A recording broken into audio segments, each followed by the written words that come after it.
You ever get mocked right to your face while someone illegally fences off your property? Yeah, that happened to me last spring.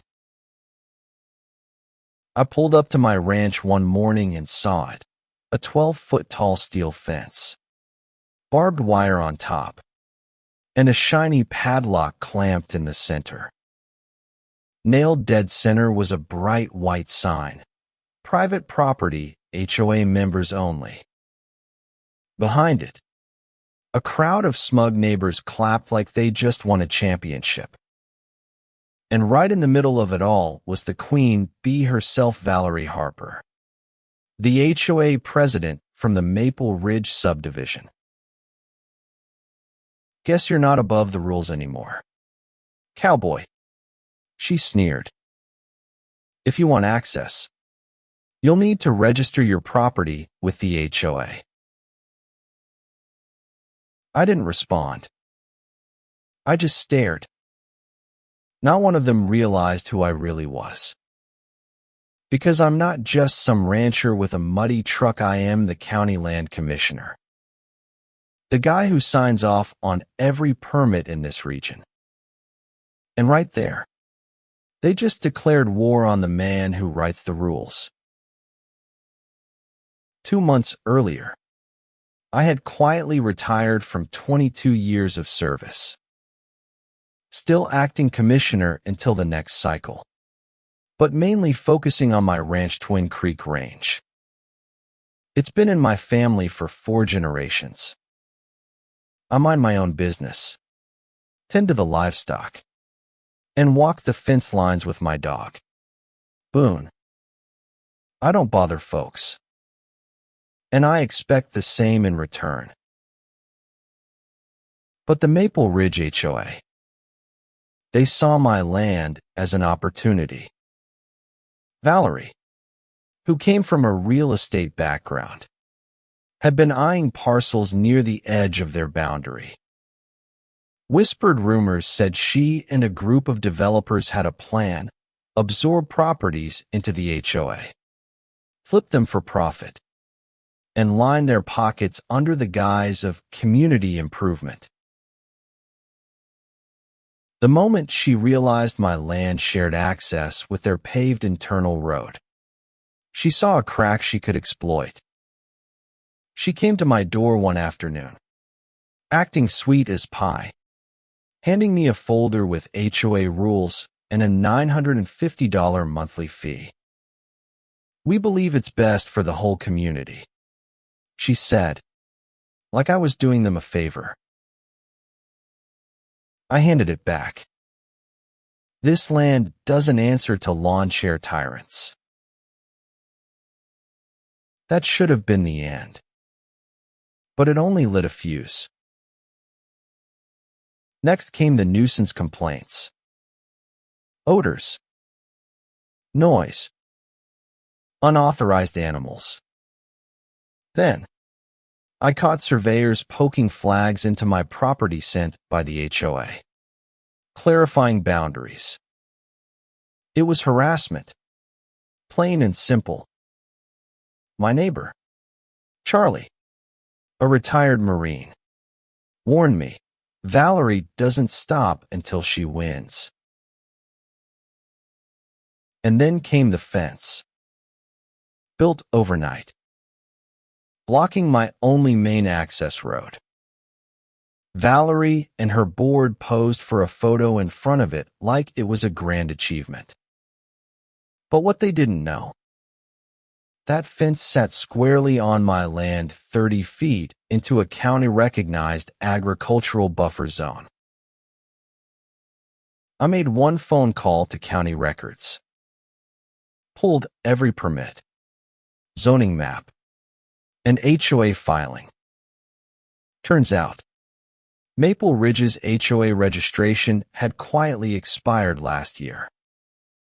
No legal authority, no power to enforce anything. Still, I stayed quiet. Let them dig their own hole. Then one morning, Charlie called. "They're bringing in a backhoe," Said they're demolishing the bridge to your west pasture. I floored it. My prize mare, Bonnie, was due to foal any day, and that bridge was her path to the birthing stall. I arrived to find construction crews and Valerie giving orders.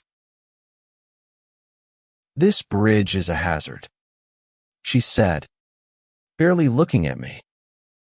"We're removing unauthorized structures." I didn't yell. I didn't argue. I just pulled out my wallet and showed her my badge, the county land commissioner seal gleaming in the sun. Her smirk faded, but she didn't back down. "You think a badge scares me?" "No," I said, "but the sheriff will." Within minutes, deputies arrived. The demo crew scattered. Valerie was cited for trespassing and unauthorized demolition attempt. You'd think that would be the end. But Valerie doubled down. She filed a false complaint to code enforcement. Claimed my barn violated safety standards. Posted signs saying my land was condemned. Even mailed a forged deed transfer. Trying to file my ranch under a fake LLC tied to one of her developer buddies. That's when I launched a full audit. Every HOA permit, every zoning request, every backdoor filing from the last 3 years. Half of them were missing approvals. Some were signed off by people who hadn't worked for the county in years. Then came the final straw. Someone tossed a lit Molotov cocktail into my hay shed one night. Sprinklers saved it, but it was the last line crossed. The next morning, I handed a thick case file to a local reporter. Photos, maps, fake documents, fake citations, even HOA members posing in knockoff patrol jackets. The story exploded. HOA tyranny, rancher versus rogue board. The county froze all HOA activities. Valerie was arrested for fraud, harassment, impersonation, and more. Turns out, she wasn't just power tripping. She was the front for a bigger land grab operation led by a suspended developer named Marcus Vaughn, wanted in 3 states for zoning fraud. He was arrested trying to flee in a private jet. In the end, Maple Ridge HOA was dissolved, replaced with a resident-run council. Valerie's empire crumbled. And me, I went back to ranching. Peace returned. But I never took down the sign they nailed to my gate. I keep it as a reminder. Because out here, land isn't just dirt. It's history, family, and honor.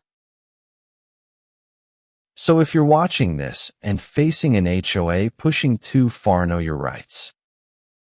And when they laugh in your face, just smile. Because they never see the storm coming when you're the one holding the thunder. Let me know in the comments where you're watching from and tell me. Have you ever had to fight back against someone abusing power in your community?